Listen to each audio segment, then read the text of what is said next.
Okay, we are back for day 4, and I am so excited about today's topic. Okay, today we are going to work on getting to know yourself better and figuring out what you want in life.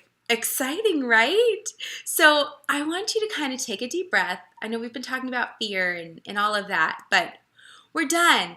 It's time to move on. It's time to talk about the fun stuff and time to get excited and time to really get to know yourself better.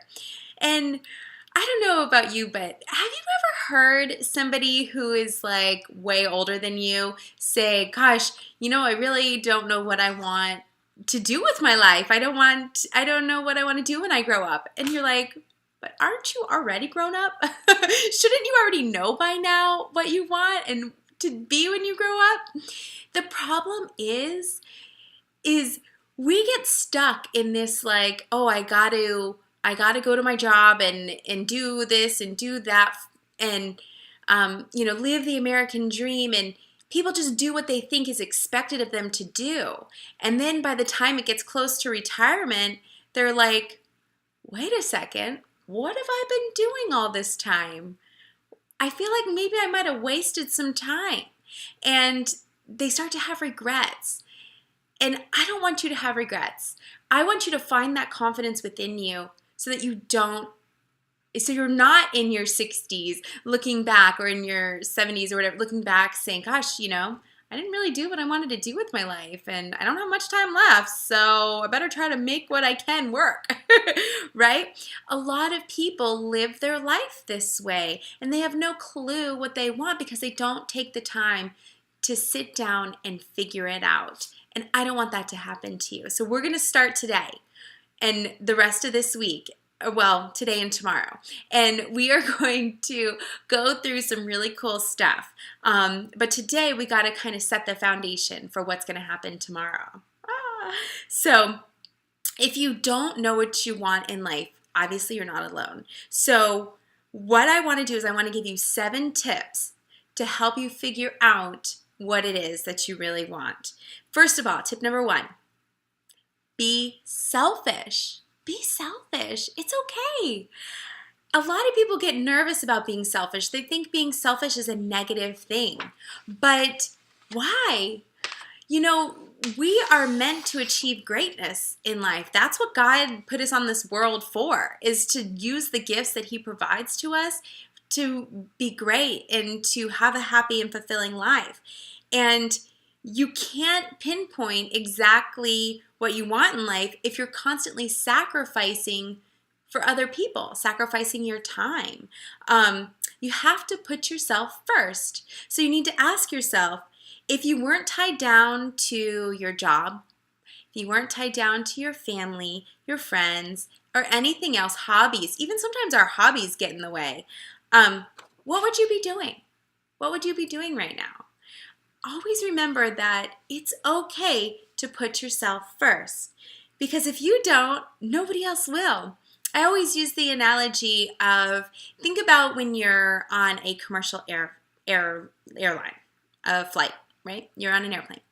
And what is the one thing that they say after they show you how to buckle your seatbelt, or whatever, in case of an emergency and the oxygen mask falls, what do they say to do? Put the mask on yourself first before you help other people, right?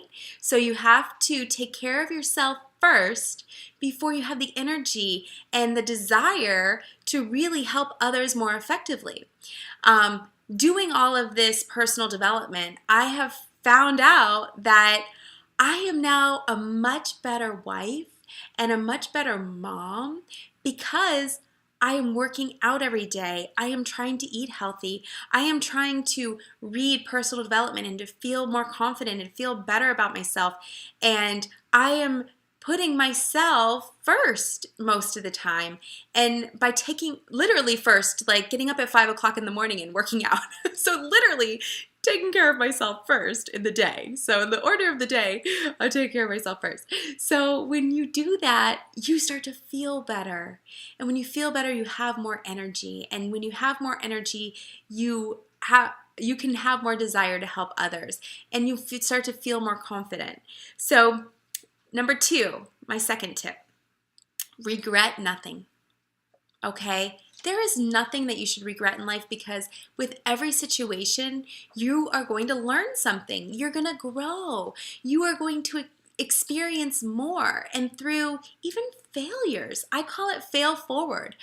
When you fail at something, you're learning, right? I mean, think about something that you failed at. So let's say, okay, how about this? I basically failed the first college I attempted. And I failed at becoming a psychiatrist or psychologist. I didn't want to prescribe medication. So I was going to be a psychology major. And for the first year and a half of college, I was a psych major and I kept failing statistics. I failed it over and over. And I was about to take it my third time and I said, I don't think I want to do this again. So I can't get past statistics. I can't be a psychologist. So my entire world just turned upside down. Now what do? I have no clue. So I had to do some research and I ended up in communication, getting a communication degree. I switched schools and blah, blah, blah. But I learned that as much as I thought that's where I should have been going, as much as I thought that's what I should have been doing with my life is being a psychologist because I love helping people and people came to me for advice, that wasn't what I was supposed to be doing with my life. It was a part of my life and it's helping me now. But sitting in an office talking about people's problems every day was not going to be good for me. I take people's trials and tribulations in life and I take it to heart, and I was bringing that sadness home with me, and it was depressing. Walking down that hall to those classes was depressing, knowing the kind of subjects we were going to be talking about. But I don't regret it. I learned from it. I totally learned from it. So if you keep living in the past, you are never going to be able to move forward. If you keep thinking about regretting things that happened in your past, you won't be able to move forward. Instead, I want you to reframe that. I want you to think about the things that you have regretted, okay? Pinpoint something. I bet you can think of something like that you can say, oh my gosh, I totally regretted that. Like, I totally regret it. I should never have said that. I should never have done that. And man, that was terrible. What if you thought about it differently? What if you said, you know what? Wow, because I did that, I learned this, or I met this person who helped me get to this point in my life. And if you started to think about it more positively, and if you started to see that, you know what, that actually wasn't a bad thing that happened to me. That actually was a good thing because I've been able to learn from it. And I took that situation and I never did that again. Right? So don't regret things. Just learn from it. I call it fail forward. So if you feel like you're a failure in something, use that failure in a positive way. And then my next tip, I think it's tip number 1, 2, 3. I didn't number them. Tip number 3 is figure out what you need. Right? Sometimes we are so busy doing for other people, we forget about what we need.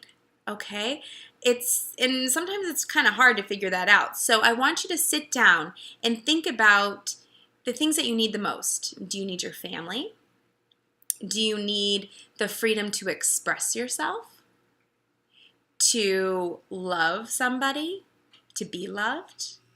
Do you need financial security? Do you need something else? Do you need the feeling of freedom, to not only express yourself, but freedom to come and go and not be tied down? What is it? What are your priorities? Make a list if that helps. And also think about the kind of legacy. I love this. This is something I never thought about before I had kids. So if you have kids, It makes it a little bit easier for you to think about the legacy you want to leave behind, because now you have it in your face. It's like, wow, I need to, make sure that the kids are taken care of, and that they, you know, grow up a certain way, or think of me in a certain way. And, I want them to have this, this experience, this childhood. When you don't have kids, you can still think about what your legacy is. But maybe you haven't thought about it until now. Like, now that I'm saying it, you're like, wait a second. Yeah, when I do have kids, or even if I don't have kids, because I don't want kids, because a lot of people don't want kids, and that's wonderful. But in my career, in what I want on my tombstone, or what I want them to say about me in my funeral, is this. Like, the legacy I want to leave behind is this. But you need to figure out what you need. 3, 4. 4. I should have written down, should have numbered these. 4. Determine what really bothers you. Okay? You can soar only by pushing back against something you don't want. Okay? So if you don't want something, if you know exactly what upsets you, if you are really specific about it, and you don't just say, like, I hate my office job. If you get really specific, and you realize, why do you hate your office job? You have a micromanaging boss. You have ridiculously long hours. You have to travel a lot, and you don't want to travel. That was me. You're not getting paid enough. It's meaningless. The workload is too much. It's uninspiring. You don't get excited to get to work in the morning. When you push back against that, when you're like, you know what, yeah, I don't like any of this stuff. I really need a new job. I really need to do something bigger and better with my life. When you start pushing back against that and not just accepting it and just going through the motions, that's when you start to soar. It's uncomfortable. I'm not going to lie. It's uncomfortable. But when you realize what really is bothering you, and you can pinpoint it, that can help you figure out where your next step is, and figure out where you really should be going. Because if you just say, I hate my job, well, why do you hate your job? Because once you do that, then you can try to figure out how to fix it. But you have to get specific and determine what it really is that's bothering you. Number 5.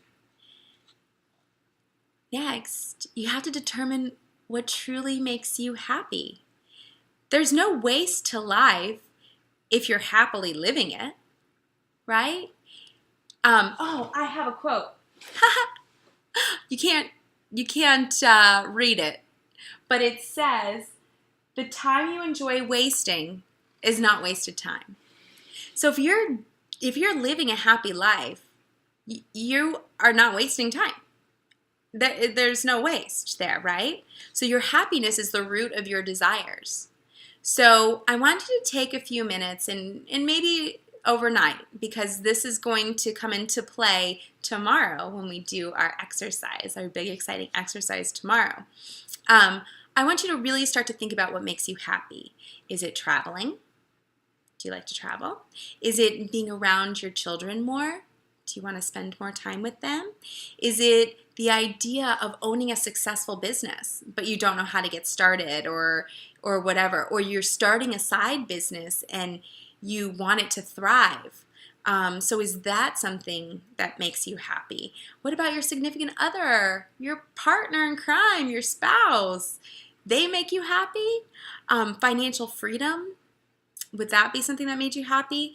Once you start pinpointing the things that make you happiest, I want you to kind of take all of them together and figure out what makes you happiest the most. What's the most important thing on that list? And then that's what I want you to strive for. Okay? For me, the happiest thing for me is to have the freedom to be able to spend as much time with my family as possible, and to be present, and to know that I'm not stressed. And so that is really what makes me happy, is to be with them stress-free, not having a worry, and having the freedom to do so. Okay, number 6, let people around you know what you're trying to achieve, right? So you got to tell people. Sharing with others and letting them know helps you to be more confident. It helps it to solidify things, right? You don't want to keep your goals and your desires to yourself. You want to share it because you never know. Maybe that person that you share it with could help you achieve it. Once they realize what it really is, they can be like, oh wait, I can help you do that. I know somebody, or I read this book about this, or I, went to a seminar and this is what they said, or something. Maybe they could help you. But once you voice it out loud, it becomes more real. It becomes more real. And then you're accountable. Yeah, you're accountable to achieving that, right? So you have to tell somebody. You have to write it down. You have to post it. And this, again, is going to come into play with tomorrow. And then the 7th tip is to stay positive. Is to just stay positive, okay? Life doesn't always go the way you want it. It doesn't. It's not going to go the way you want it. There are going to be trials and tribulations. It's going to be a roller coaster. If you're starting your own business, it is really going to be a roller coaster. No matter what business you start, it's going to be a roller coaster. When you are trying to face your fears and do things, it is going to feel uncomfortable and it's going to feel out of control sometimes. When you are trying to achieve your goals in life, it's going to feel like crazy and out of control sometimes, but then it's also going to feel wonderful because you're going to know that that is what you're supposed to be doing, that that is where you're supposed to be going, that that is what's going to make you the happiest. And when you are working towards it and you're learning more on how to get it and you're staying positive, you're going to feel more confident. And you're going to feel better about yourself, and you're going to be proud of yourself for at least trying and at least moving in the right direction and knowing that you're working towards something that you really want. And it's not just something that somebody else tells you that you should want, right? It's something that you want and that you're working towards. So I hope this helps you in some small, hopefully big way. And I want this to help prepare you for tomorrow. Tomorrow we're going to be doing something that I love to do and that I encourage everybody to do at least once in their life, if not once a year, actually, or maybe once every couple years. It's vision boarding. Now, a lot of you have already done your vision board for this year. A lot of you have already done this in the past, but I want to try to start from scratch because you never know what's happened since the last time you did this exercise if you've ever done it before. If you've never done it before, great. This is going to be really exciting. But I want you to come with a clear mind, and I want you to be open to the possibilities that could come from it. And we are going to go through how to do a vision board tomorrow and take everything that we just talked about today and take these tips and start to think positively and start to open up our mind and starting to dream big. And we're going to get it out of our minds and get it onto paper or something. You'll see tomorrow. Okay, so I'm so excited. This is going to be awesome. And I thank you guys so much for being here. You're making it through the week. We are getting close to the end of this week, and I'm going to be so sad to see you go. So let's enjoy the next couple days together, okay? And again, thank you so much, and I hope you have a wonderful day. I will see you tomorrow. Bye.